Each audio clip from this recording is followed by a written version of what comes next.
Hello my dear lovely students, welcome back to my channel Shubham lecturer, myself Shubham Goswami.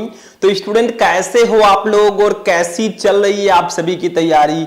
I hope कि आप सभी बहुत ही अच्छे होंगे और अपनी तैयारी भी बहुत ही शानदार तरीके से कर रहे होंगे। स्टूडेंट आपकी तैयारी को और भी बेहतरीन बनाने के लिए आज मैं आपके लिए लेकर आया हूं क्लास 12 हिंदी का एक मोस्ट इंपॉर्टेंट वीडियो। बहुत सारे स्टूडेंट कमेंट कर रहे थे, सर आपने 12th हिंदी के गद्यांश को बताया, पद्यांश को बताया, जीवन परिचय को बताया, कहानी को भी बताया, लेकिन अब आप लेकर आइए क्लास 12 हिंदी के महत्वपूर्ण पत्र को, जो पत्र लेखन हमारे बोर्ड एग्जाम में आता है। तो मैंने सोचा कि आज आपका मैं हिंदी में क्यों ना 6 नंबर में आपका कंप्लीट करा दूं। देखो भैया, पत्र लेखन जो है वो 6 नंबर का आता है, तो आज मैं आपका 6 नंबर बिल्कुल कंप्लीट कराने वाला हूं। क्यों? क्योंकि इस वीडियो में मैं आपको क्लास 12 हिंदी 2025 के टॉप 5 मोस्ट इंपॉर्टेंट पत्र लेखन को मैं आपको बताऊंगा। ये 5 पत्र अगर आप लोग तैयार करके जाते हो तो आपके बोर्ड एग्जाम में हिंदी के पेपर में इन्हीं में से कोई ना कोई आने वाला है। क्यों? क्योंकि ये पांचों जो मैंने इस क्लास में लिया है ये ट्रेंडिंग में चल रहे हैं, हैशटैग नंबर 1। ठीक है, तो क्लास 12 हिंदी 2025 5 महत्वपूर्ण पत्र लेखन 6 नंबर आज मैं इसी वीडियो में आपका कंप्लीट कराऊंगा। मैंने तो ये ठान लिया, अब आपको भी ठानना है कि इसको ध्यान से शुरू से लेकर लास्ट तक देखना है। तो चलिए टाइम वेस्ट नहीं करेंगे, वीडियो को लाइक करना, चैनल पर नए चैनल को सब्सक्राइब करना। चलिए स्टार्ट करते हैं एक एक पत्र को, और पांचों पत्र मैं लिखना भी सिखाऊंगा। ऐसा नहीं है कि मैं सिर्फ पत्र बता दूंगा, उसको लिखना मैं नहीं बताऊंगा, मैं आपको लिखना भी सिखाऊंगा कैसे आपको पत्र लिखना है। क्योंकि पत्र कोई भी आ जाए, अगर आपको लिखने का तरीका पता है ना, आप चुटकियों में पत्र को लिख देंगे और 6 में 6 लेकर आएंगे। एग्जामिनर भी कहेगा बेटा ये ले, तेरा इस पे तेरा ही हक है, 6/6, आधा नंबर भी नहीं कटेगा। देखो सबसे पहला पत्र जो मैंने लिखा है वो ट्रेंडिंग में है। फर्स्ट वाला जो लेटर है ये आपके बोर्ड एग्जाम में रेगुलर लगातार आता रहता है। देखो क्या है, बढ़ते हुए संक्रामक रोग की रोकथाम के लिए मुख्य चिकित्सा अधिकारी को एक प्रार्थना पत्र लिखिए। आपको एक प्रार्थना पत्र लिखना है, किससे रिलेटेड? आपके यहां पे बढ़ते हुए संक्रामक रोगों की रोकथाम के लिए, मतलब जहां पे आप रहते हैं यहां पे संक्रामक रोग लगातार फैल रहा है, उसको बताते हुए आपको मुख्य चिकित्सा अधिकारी को एक पत्र लिखना है। देखो इसको कैसे लिखोगे, ऐसा पत्र बहुत आता है क्योंकि भैया रोग जो है बहुत ज्यादा है, बहुत सारे रोग हैं। ठीक है, तो कोई ना कोई भी रोग हो जाता है, तो यहां पे इससे रिलेटेड आपको पत्र लिखना है। तो जब आप पत्र लिखेंगे तो देखो सबसे पहले आपको लिखना होता है सेवा में। ठीक है, जिसको आप पत्र लिख रहे हैं सबसे पहले ऊपर हमारा हेडिंग रहता है, ऊपर हमारा लाइन रहता है सेवा में। फिर मुख्य चिकित्सा अधिकारी गोंडा, जैसे आप लोग पत्र किसको लिख रहे हैं वो आपको यहां पे लिखना होगा। तो हम मुख्य चिकित्सा अधिकारी को लिख रहे हैं गोंडा। ठीक है, ये हमारा एड्रेस। जैसे देखो आप यहां पे गोंडा जैसे मैंने डाला है, आप जहां से हैं उसको भी डाल सकते हैं। आप मेरठ से हैं मेरठ को डाल दें, कहीं से भी, अयोध्या से हैं अयोध्या को डाल दें, जहां से भी आप है अपना एड्रेस डाल सकते हैं, नो प्रॉब्लम। ठीक है, तो हमने लिखा सेवा में मुख्य चिकित्सा अधिकारी गोंडा, मतलब सेवा में मैंने लिखा और जिसको हम पत्र लिख रहे हैं उसको मैंने यहां पे लिख दिया। अब आपको सबसे मेन पॉइंट जो लिखना है विषय। भैया आप पत्र तो लिख रहे हैं लेकिन किस विषय पर लिख रहे हैं, तो विषय आपका क्या है, क्या पर्पस है, आपकी डिमांड क्या है। तो देखो प्राथमिक स्वास्थ्य केंद्र पर संक्रामक बीमारियों की दवाइयों का अभाव। जैसे देखो आखिर संक्रामक रोग बढ़ क्यों रहे हैं, क्योंकि बीमारी की जो दवाई है वो उपलब्ध नहीं हो पा रही है जिला चिकित्सालय में। ठीक है, तो प्राथमिक स्वास्थ्य केंद्र पर संक्रामक बीमारियों की दवाइयों के अभाव को लेकर हम पत्र लिख रहे हैं, ये हमारा विषय है। ठीक है, अब ये तो आपका हो गया भैया कि क्या लिखना है यहां पे। ठीक है, आपने सेवा में लिख दिया, जिसको पत्र लिखना है वो लिख दिया, विषय लिख दिया। अब महोदय लिखकर आप लोग लेटर लिखेंगे, महोदय लिखकर अपनी प्रॉब्लम को लिखिए। आखिर मैं क्या कहना चाहता हूं, आपको कहना क्या है वो आपको यहां पे लिखना है। ये जो महोदय के बाद आप लिखते हैं ना, इसको लेटर की बॉडी बोलते हैं। ये सब तो एड्रेस और ये सब है नाम, ठीक है, लेकिन ये बॉडी होती है। देखो हम लिखेंगे मैं आपका ध्यान क्षेत्र के प्राथमिक स्वास्थ्य केंद्र पर संक्रामक बीमारियों से बचाव के लिए इस्तेमाल की जाने वाली जरूरी दवाइयों की कमी की ओर आकर्षित कराना चाहता हूं। पूरे क्षेत्र में हैजा, डेंगू ज्वर, मलेरिया, टीबी, ट्यूबरकुलोसिस जिसको हम लोग बोलते हैं, क्षय रोग है, ठीक है, तथा पीत ज्वर, टाइफाइड जिसको बोलते हैं। अगर हम टाइफाइड बोलेंगे आप तुरंत समझ जाएंगे, अगर पीत ज्वर बोलेंगे कुछ स्टूडेंट नहीं समझ पाएंगे। हिंदुस्तान में रहकर हमें हिंदी नहीं पता तो क्या है, तो इतना आप समझिए, ठीक है। जैसे संक्रामक रोग अपने चरम बिंदु पर है, मतलब वो अपने टॉप पर हैं, बहुत ज्यादा फैल रहे हैं, ठीक है। तो इतना आपको लिखना है कि मैं आपका ध्यान, आप जो है जो चिकित्सा अधिकारी हैं उनका ध्यान क्षेत्र के प्राथमिक स्वास्थ्य केंद्र पर संक्रामक बीमारियों से बचाव के लिए इस्तेमाल की जाने वाली जरूरी दवाइयों की कमी की ओर आकर्षित कराना चाहते हैं। पूरे क्षेत्र में हैजा, डेंगू ज्वर, मलेरिया, टीबी ये सब संक्रामक रोग हैं, ठीक है। क्षय रोग तथा पीत ज्वर जैसे संक्रामक रोग अपने चरम बिंदु पर हैं, ये आपने लिखा। लेकिन इतने से काम नहीं होगा, आगे और भी लिखना। देखो मैंने दूसरे पेज में लिख दिया है, आपको करना क्या है, कॉपी में इसी के नीचे लिखते हुए चले जाना, ठीक है। जैसे यहां पे जगह नहीं है तो मैंने नेक्स्ट पेज में लिख दिया है, आपको कॉपी में डायरेक्ट लिखना है, ऐसा नहीं कि दूसरे ही पेज में आप लिखें, ठीक है। अब देखो आगे भी कुछ प्रॉब्लम अपनी बताएंगे, थोड़ा डीपली बताएंगे तो सॉल्यूशन जल्दी मिलेगा, ठीक है। देखो प्राथमिक स्वास्थ्य केंद्र पर पीड़ितों की संख्या निरंतर बढ़ रही है, मतलब इससे पीड़ित जो लोग हैं संक्रामक रोगों से उनकी संख्या लगातार बढ़ रही है भैया, ठीक है। आगे देखो, लेकिन आवश्यक दवाइयों के अभाव में डॉक्टर उचित इलाज नहीं कर पा रहे हैं। लेकिन सरकारी अस्पताल में दवाइयां नहीं है तो पीड़ित की संख्या बढ़ रही है, दवाइयां नहीं रहेगा तो भैया इलाज कैसे करेंगे डॉक्टर, वो भी मजबूर है, ठीक है। तो वो करेंगे क्या, आपको पर्चे में लिख कर दे देंगे जाओ भैया बाहर से दवाई लो। अब बाहर से लोगे तो वो बहुत ज्यादा महंगी मिलेंगी, सबको पता है। सरकारी अस्पताल में आपको फ्री सुविधा उपलब्ध है, लेकिन बाहर से अगर वही दवाई मंगाते हैं आपको कॉस्टली मिलेगा। वही देखो लिखा होगा आगे, वही डॉक्टरों द्वारा पीड़ितों को इलाज हेतु बाहर से लिखी जा रही दवाइयां इतने ऊंचे मूल्य पर मिल रही हैं जो आम जन की पहुंच से बाहर है। मतलब जो डॉक्टर पर्ची में लिख देते हैं भैया जाओ बाहर से दवा ले आओ, वो इतने महंगे मिल रहे हैं कि जो आम लोग हैं उनकी पहुंच से बाहर है। जैसे जो 200-300 रुपए में काम करते हैं, मजदूरी करते हैं, उनको अगर 600, 700 या 1000 रुपए की दवाई लिख दी जाए तो उनके 3 दिन की मेहनत की सिर्फ वो दवा हो जाएगी। इसीलिए जो मजदूर होते हैं ज्यादातर सरकारी अस्पताल में जाते हैं, जब बहुत ज्यादा इमरजेंसी आता तभी वो अलग जाते हैं, ठीक है। तो यही प्रॉब्लम है मेरे भाई, क्योंकि सब एक जैसे नहीं होते। जिसके पास पैसा है भाई वो तो जाके बाहर से ले लेगा, जिसके पास नहीं है उसको कहीं ना कहीं से तो एडजस्ट करना पड़ेगा।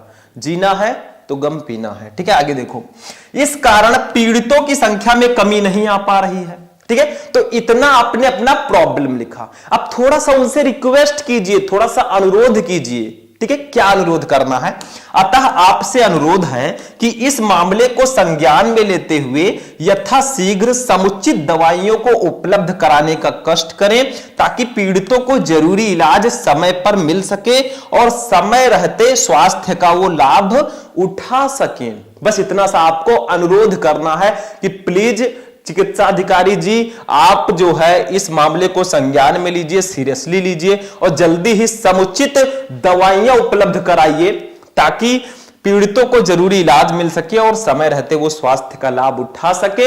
लास्ट में आपको बोलना है थैंक यू, धन्यवाद सहित दिनांक ऐसे लिख देना है, दिनांक मत डालिएगा और भौदिये लिखकर काखागा लिखना है, वजीरगंज गोंडा अपना एड्रेस लिख देना है, लेकिन अपना नाम भी ना डालें तो बेटर रहेगा, ठीक है। काखागा लिख दीजिएगा। तो ये आपका फर्स्ट लेटर हो गया।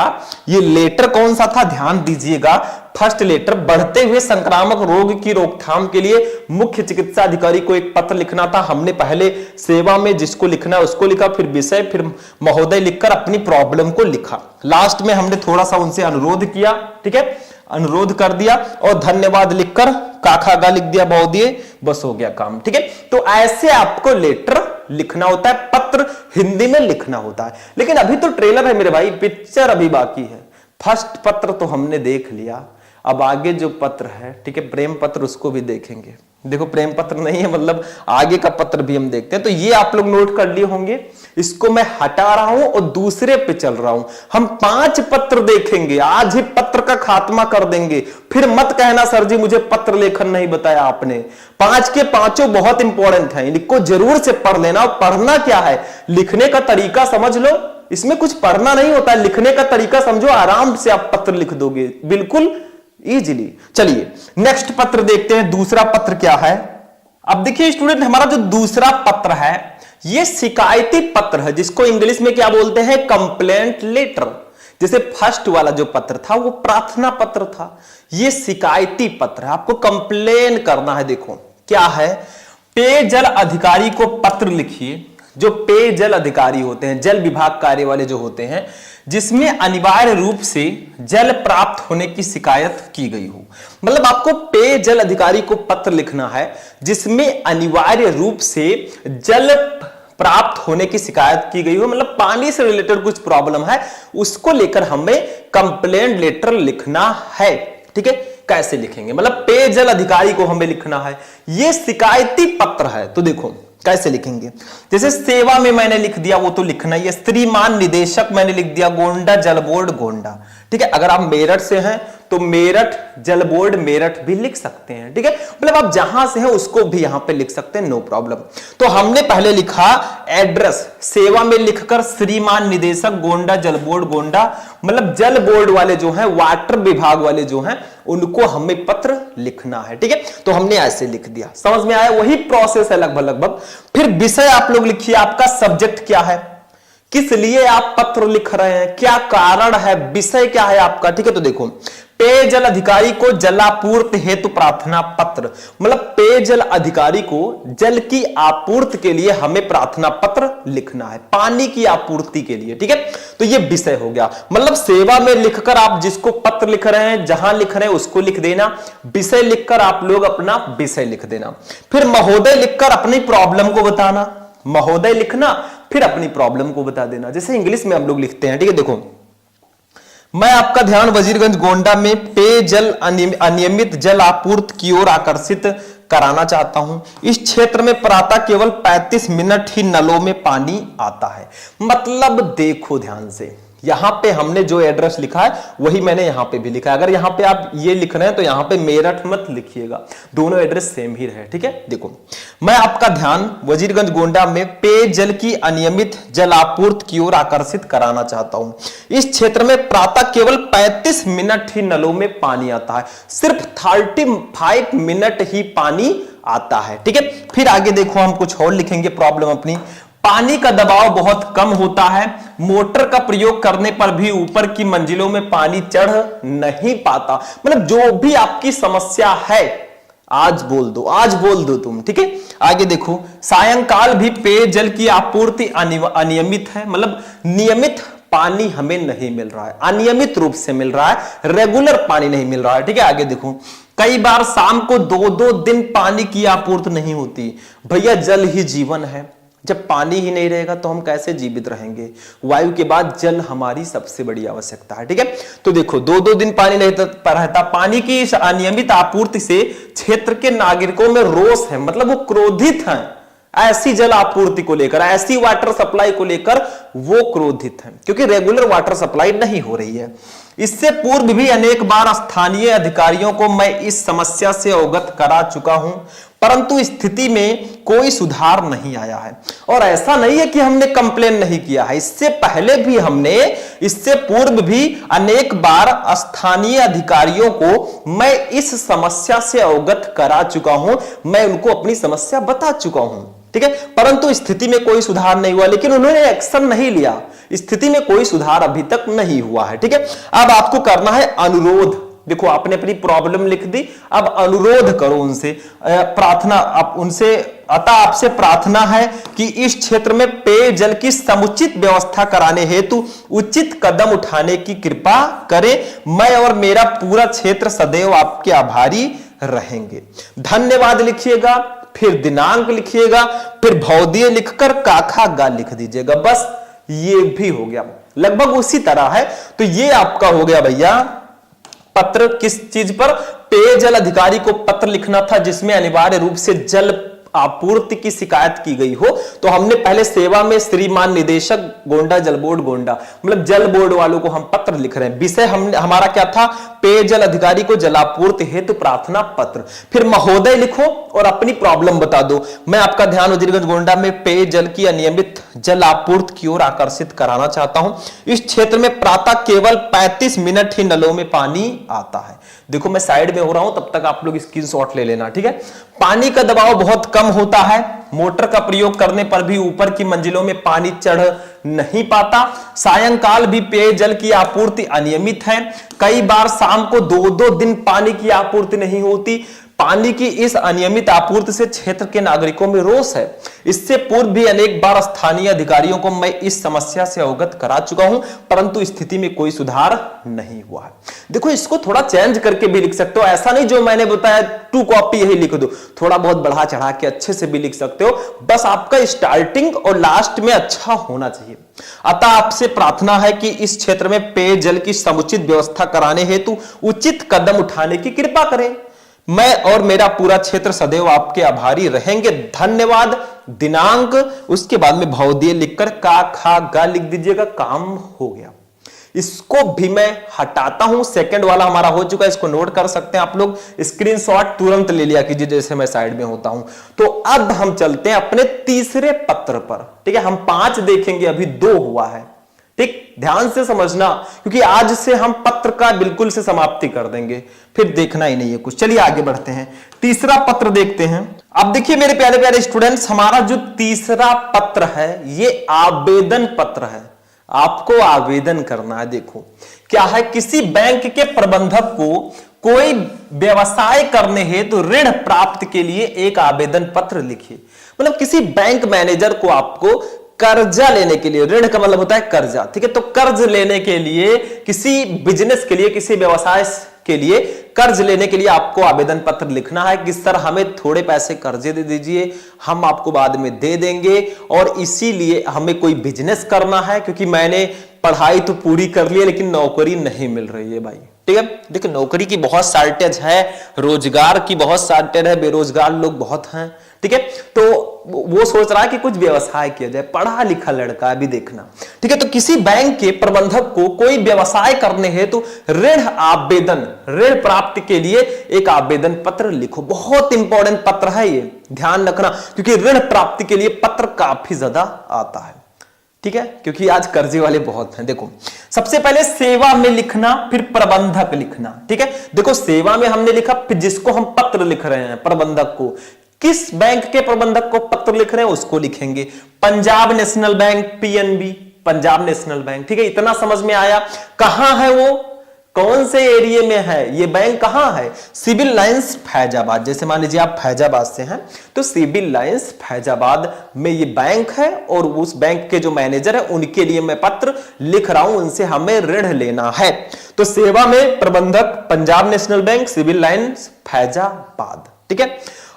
विषय भी आप लिख सकते हैं, यहां पे विषय लिखकर आप लिख दीजिएगा, विषय लिखकर कि ऋण प्राप्ति के लिए एक आवेदन पत्र, यहां पे विषय लिख दीजिएगा और लिख दीजिएगा ऋण प्राप्ति हेतु आवेदन पत्र, यहां पे लिख दीजिएगा, शायद लिखा नहीं है, ठीक है। विषय ऋण प्राप्ति हेतु आवेदन पत्र, ऋण प्राप्ति हेतु, ठीक है, आवेदन पत्र, आवेदन पत्र मतलब आपको ऋण चाहिए, इस विषय में आप पत्र लिख रहे हैं।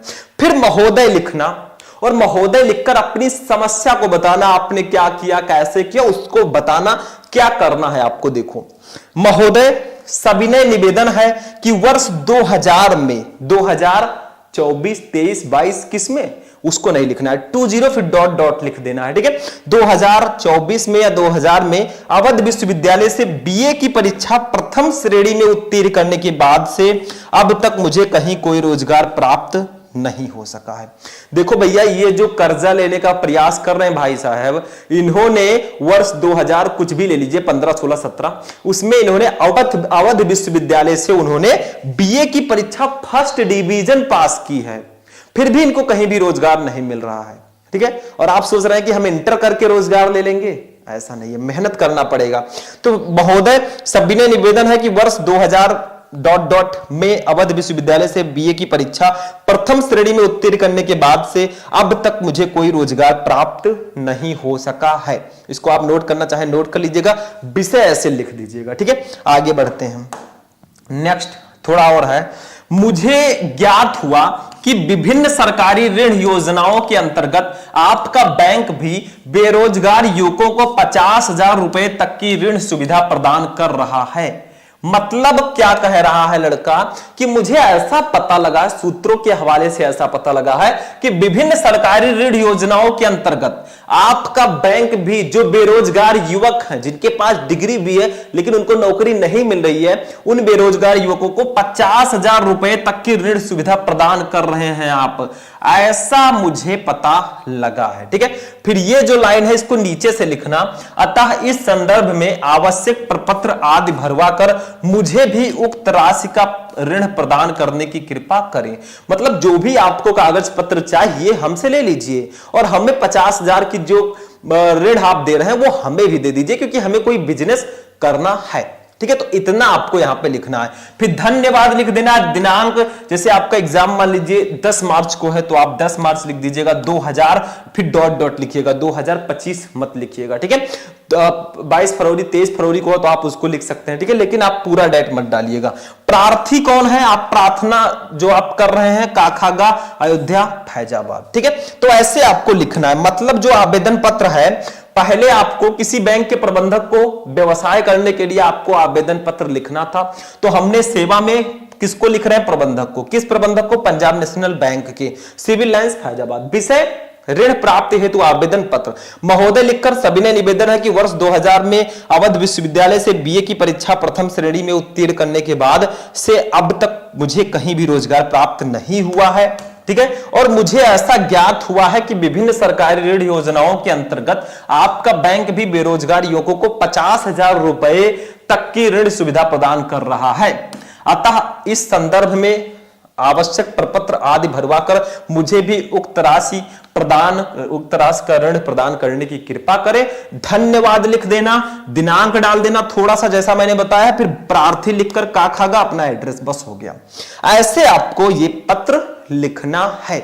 समझ में आ गया आपको कैसे इस पत्र को लिखना है? ये आवेदन पत्र था, कैसे आपको इसको लिखना है? ऐसे ही लिखना है। थोड़ा बढ़ा चढ़ा कर भी आप लिख सकते हैं, बीच में आप लिख सकते हैं कि मुझे ये बिजनेस करना है, इतना आ रहा है खर्चा, इतना ऋण मुझे चाहिए, तो ऐसे थोड़ा सा बढ़ा के भी आप लिख सकते हैं। तो ये हमारा तीसरा पत्र था। चलिए आगे बढ़ते हैं, चौथा पत्र देखते हैं क्या है। नेक्स्ट अब देखो मेरे प्यारे स्टूडेंट, हमारा जो चौथा पत्र है ये क्या है? देखो भैया, जल आपूर्ति, जो अनियमित जल आपूर्ति थी, पानी की सप्लाई थी, वाटर सप्लाई, उसके लिए तो मैंने पत्र बता दिया आपको। अब जो अनियमित बिजली आपूर्ति होती है, लाइट जो है रेगुलर नहीं आती, उसके लिए एक पत्र कौन बताएगा? तो चलिए उसको जानते हैं। अपने गांव अथवा शहर की बिजली समस्या हेतु उचित अधिकारी को एक पत्र लिखिए। मतलब कई लोग, गांव में बहुत सारे लोग रहते हैं या शहर में, ठीक है, गांव में या शहर में, लेकिन कई लोग मिलकर इस पत्र को लिख रहे हैं, क्योंकि अकेले कौन भाई शिकायत करे। ठीक है, तो यहां पे अपने गांव अथवा शहर की बिजली समस्या हेतु उचित अधिकारी को एक पत्र आपको लिखना है।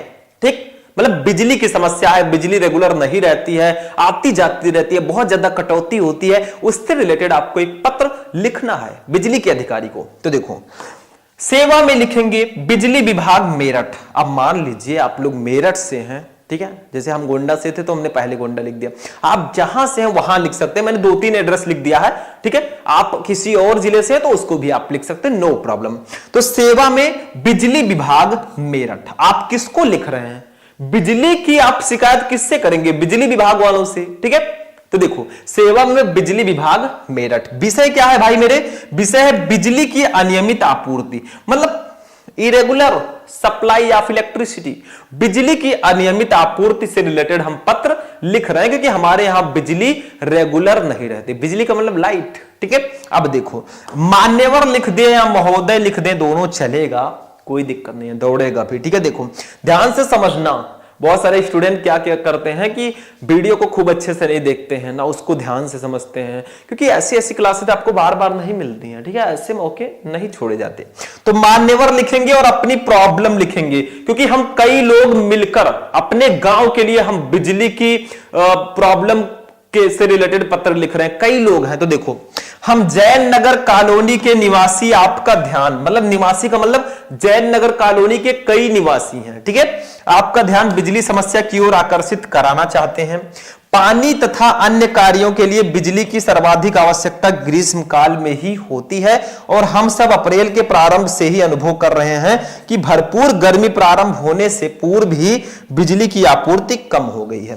मतलब भाई गर्मियों में बिजली की ज्यादा काम रहता है, ठंडियों में आराम से बैठे हैं, ना एसी ना कूलर ना फैन, ठीक है, लेकिन गर्मी में क्या होता है भाई, गर्मी लगती है, हमें सब कुछ चलाना होता है, ठीक है, एसी कूलर फैन जो भी है, तो क्या होता है गर्मी में ही बिजली की कटौती हो रही है, तो प्रॉब्लम तो होगा ही भाई, ठीक है। तो क्या है कि हम जैन नगर कॉलोनी, जैन नगर मेरठ के कॉलोनी के निवासी, आपका ध्यान बिजली समस्या की ओर आकर्षित कराना चाहते हैं। पानी तथा अन्य कार्यों के लिए बिजली की सर्वाधिक आवश्यकता ग्रीष्म काल में ही होती है और हम सब अप्रैल के प्रारंभ से ही अनुभव कर रहे हैं कि भरपूर गर्मी प्रारंभ होने से पूर्व ही पहले ही बिजली की आपूर्ति कम हो गई है, लाइट बहुत कम हमें मिल रही है, ठीक है। आगे देखो, थोड़ा सा और लिखेंगे, कोई भी लोकप्रिय सरकार इसकी उपेक्षा नहीं करती, कोई भी सरकार इसको सीरियसली नहीं लेती है। हमारी कॉलोनी में बिजली आपूर्ति प्रारंभ और बंद होने का कोई समय भी निर्धारित नहीं है, मतलब कब बिजली आती है कब लाइट जाती है, ये ऐसा कुछ निर्धारित नहीं है, टाइमिंग नहीं है, ठीक है। आगे देखो, हमारी कॉलोनी से एक प्रतिनिधि मंडल इस संबंध में बिजली आपूर्ति अधिकारी से भी मिला था और उन्होंने एक सप्ताह में बिजली आपूर्ति बढ़ाने का वचन दिया था। ओ भैया, हमारे ही कॉलोनी के एक आदमी ने बिजली विभाग के अधिकारी से भी वो मिल चुके हैं और उन्होंने कहा था, वचन दिया था, वादा किया था कि भैया बिजली बहुत अच्छी आएगी आपके यहाँ, ठीक है। खेद है, लेकिन अफसोस है कि आज 3 सप्ताह व्यतीत हो गए जाने पर भी कोई कार्यवाही इस संबंध में नहीं हुई है और मुझे अफसोस है कि वो मिले और वादा भी उन्होंने किया कि 1 हफ्ते में आपके यहां बिजली आ जाएगी और 3 हफ्ते बीत गए, कुछ अता पता नहीं है, ठीक है। समझ में आया? तो अधिकारियों के वादे को पर भरोसा नहीं किया जा सकता। इस स्थिति में अब निवेदन करो, इस स्थिति में आपसे हमारा निवेदन है कि कृपया हमारी समस्या की ओर ध्यान दें और इसका शीघ्र समाधान कराएं। यदि बिजली आपूर्ति तुरंत बढ़ाना संभव नहीं हो तो कम से कम उसका समय तो निर्धारित किया जा सकता है, शीघ्र कार्यवाही की आशा में, ठीक है। दिनांक यहां पे, और हम हैं आपके जैन नगर निवासी। कई लोग हैं, मतलब कई लोग मिलकर इस पत्र को लिख रहे हैं, तो 1 2 3 4 लिख दीजिएगा, मतलब कई लोग हैं, नाम मत लिखिएगा, राम श्याम मोहन रोहन, ठीक है, लेकिन आप 1 2 3 4 लिख दीजिएगा, ठीक है। तो पत्र में कुछ चीजें कॉमन होती हैं, मतलब पहले एड्रेस आपको सेवा में लिखकर जिसको लिख रहे हैं वो, फिर विषय, फिर मान्यवर लिखकर अपनी प्रॉब्लम को लिखेंगे। ये सब समझ जाओ कैसे इसको लिखते हैं, बाकी जो बॉडी है इसकी वो तो हम बना चढ़ा के भी लिख सकते हैं, नो प्रॉब्लम, ठीक है। तो ये हमारा था पत्र लेखन 4 वाला, ठीक है, समझ में आ गया। इसको आप लोग नोट कर सकते हैं, मैं साइड में हूं अभी, इसको भी नोट कीजिए, इसको भी नोट कीजिए फटाफट, ठीक है। तो ये आपका चौथा पत्र था जो आपको बिजली आपूर्ति से रिलेटेड लिखना था, ठीक है, समझ में आ गया ना, आना चाहिए। तो ये आपका 4 नंबर पत्र हो गया, इसको समझ गए होंगे आप लोग, मतलब कुछ करना थोड़ी ना है, सेवा में जिसको लिख रहे हैं उसको, फिर विषय, फिर मान्यवर लिखकर अपनी प्रॉब्लम, लास्ट में थोड़ा अनुरोध कीजिए, दिनांक डालिए, हम हैं आपके जैन नगर निवासी, 1 2 3 4, काम हो गया, खत्म। चलिए आगे बढ़ते हैं, अपना लास्ट और 5 नंबर पत्र लेखन अब हम लोग पढ़ेंगे, कैसे पत्र लिखेंगे, 5वां क्या है उसको भी चलिए जानते हैं। चलिए नेक्स्ट पत्र नंबर 5। अब देखिए मेरे प्यारे स्टूडेंट, हमारा पत्र नंबर 5 क्या है इसको समझिए। हमने जल की समस्या से रिलेटेड पत्र लिखा, बिजली की समस्या से रिलेटेड पत्र लिखा, ऋण प्रदान करने हेतु पत्र लिखा, ठीक है, और एक हमने प्रार्थना पत्र लिखा। 4 पत्र हम जानेंगे। अब हम देखेंगे नगर में अतिक्रमण की समस्या के निवारण हेतु महापौर को पत्र लिखिए। मतलब नगर में अतिक्रमण की समस्या है, उसके निवारण हेतु महापौर को आपको पत्र लिखना है। अतिक्रमण का मतलब जैसे आप सड़क पे जाते हैं तो आप सड़क के किनारे बहुत सारे लोगों को देखेंगे, इधर उधर कुछ लोग बैठे रहते हैं, कुछ लोग लेटे रहते हैं, कुछ लोग गाड़ी खड़ी करे रहते हैं, मतलब ये सब है अतिक्रमण, ठीक है। देखो वो फेवा में लिखेंगे सेवा में। कहां पर ये प्रॉब्लम है, जैसे हम लिख देंगे वजीरगंज गोंडा, ठीक है, यहां पे हमें प्रॉब्लम दिख रही है तो हम यहां पे लिख देंगे, ठीक है। आप कहीं दूसरा एड्रेस भी डाल सकते हैं, मैंने बोला एड्रेस में कुछ नहीं रखा है, आप अपने अकॉर्डिंग डालिए, सिर्फ आपका तरीका अच्छा होना चाहिए कैसे पत्र लिखते हैं, ठीक है। फिर विषय लिखिए नगर की सड़कों पर अतिक्रमण के संबंध में मैं पत्र लिख रहा हूं, मतलब नगर की जो सड़कें हैं उस पे अतिक्रमण है उसके संबंध में मैं पत्र लिख रहा हूं। फिर मान्यवर लिखो और अपनी प्रॉब्लम लिखो। देखो मान्यवर लिखो फिर अपनी प्रॉब्लम लिखो। मुझे अत्यंत विवश होकर यह कहना पड़ रहा है कि इन दिनों नगर की मुख्य सड़कों से होकर आना जाना असहज हो गया है। मतलब मुझे बहुत ज्यादा दुख है, अफसोस है कि इस समय जो सिटी की जो सड़कें हैं उस पर आना जाना बहुत ही ज्यादा असहज हो गया है। इसका प्रमुख कारण जगह जगह लोगों के द्वारा अवैध कब्जा किया जाना है। मतलब कुछ लोग सड़क के किनारे ही कब्जे करके वहां पे कुछ बेच रहे हैं, कुछ दुकानें लगी हैं, गाड़ी खड़ी हैं, रिक्शे वाला खड़ा है, तो ये सब भाई प्रॉब्लम ही तो है। हम सड़क से जा रहे हैं, मान लीजिए गलती से डिसबैलेंस हो जाए थोड़ा सा और किसी के ऊपर ठोक दें तो काम खत्म हो जाएगा उनका, ठीक है। तो इसीलिए आगे देखो, कहीं सड़क के किनारे ठेले या खोमचे वाले का कब्जा है, कहीं कहीं सड़क के किनारे ठेला लगाकर भैया लोग बैठे हैं जो सड़क चलने के लिए वहां पे ठेला लगाए हैं, ठीक है, खुद का दुकान खोलिए। तो कहीं पंडालों में जीवन यापन करने वालों का कब्जा है और कहीं सड़क के किनारे ही कुछ लोग लेटे हुए हैं, बैठे हुए हैं फुटपाथ समझ के। अब गलती से कोई रात को ना ध्यान दे, गाड़ी चढ़ा दे, इसीलिए एक्सीडेंट बहुत ज्यादा होते हैं। तो सही जगह चुने, ठीक है, जो भी हैं।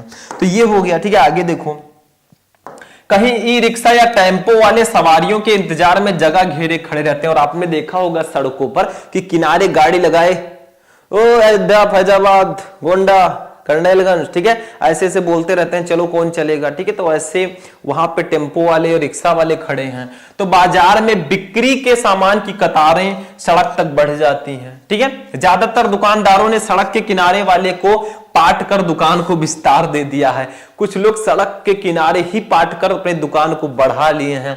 ऐसी स्थिति में सड़कों पर वाहन तो क्या पैदल चलने वालों के लिए भी जगह नहीं है। राहगीरों को जाम की समस्या से निरंतर जूझना पड़ रहा है। नगर पालिका की ओर से पिछले वर्ष अतिक्रमण हटाने के प्रयास किए गए थे, किंतु इन स्थानों पर लोगों द्वारा पुनः कब्जा कर लिया गया। मतलब उसको हटाया गया सरकार के द्वारा, फिर दोबारा लोग आ गए। अब डेली सरकार वहीं पे थोड़ी ना बैठी रहेगी, लोग चले जाएंगे फिर दोबारा रख लेंगे, बेशरम लोग हैं, ठीक है। अतः आवश्यक है कि ऐसे लोगों से सख्ती से निपटा जाए और पूरे नगर में अतिक्रमण के विरुद्ध एक व्यापक अभियान चलाया जाए एवं नियम तोड़ने वालों के खिलाफ कठोर कार्रवाई सुनिश्चित की जाए। बस हो गया, ठीक है। अब यहां से जो है मुझे आशा है, इसको नीचे लिख दीजिएगा, मुझे आशा है कि आप इस दिशा में शीघ्र ही कोई ठोस कदम उठाएंगे। देखो ये वाला लाइन नीचे लिखेगा, जो हम लोग अनुरोध करते थे वही यहां पे समझ लीजिए है। ये मुझे आशा है कि आप इस दिशा में शीघ्र ही कोई ठोस कदम उठाएं, इसको नीचे कर देना। फिर बहुदिए काखागा लिख देना, काम खत्म। दिनांक भी आप लिख सकते हैं, ठीक है। तो ये अतिक्रमण से रिलेटेड कुछ था, मतलब आपको अतिक्रमण हटाना था, इस जगह का विषय लिखा, मान्यवर लिखकर आपने पूरी प्रॉब्लम लिखी और ये वाली लाइन जो है, ये वाली लाइन आप नीचे लिख देना, बस हो गया, काम खत्म, ठीक है। तो ये हमारा पत्र नंबर 5 था। तो आज के इस क्लास में हमने जाना, लास्ट में थैंक यू बोलेंगे, ठीक है। तो ये हमारे टॉप 5 पत्र लेखन थे जो मैंने आज के इस क्लास में देखा। देखिए 5 पत्र आपके सामने हैं, ठीक है। तो ये आपके टॉप 5 पत्र लेखन कंप्लीट हो चुके हैं। देखो 5 पत्र मैंने बताया, टाइम भले ही लगा, लेकिन ये 5 पत्र अगर पढ़ के जाओगे, समझ के जाओगे, तो आपको एग्जामिनर 6 में 6 पूरे नंबर देगा और ऐसे लिखोगे पूरे के पूरे नंबर मिलेंगे। तो आज का क्लास बहुत इंटरेस्टिंग था। बस आप लोग कमेंट कर देना कि आपको और किस टॉपिक पर क्लास चाहिए। वीडियो को लाइक कर देना जाते जाते, चैनल पर नए, चैनल को सब्सक्राइब कर लेना और कहीं जा नहीं रहे। फिर हम लोग मिलेंगे नेक्स्ट वीडियो में नेक्स्ट टॉपिक के साथ। तब तक के लिए जय हिंद।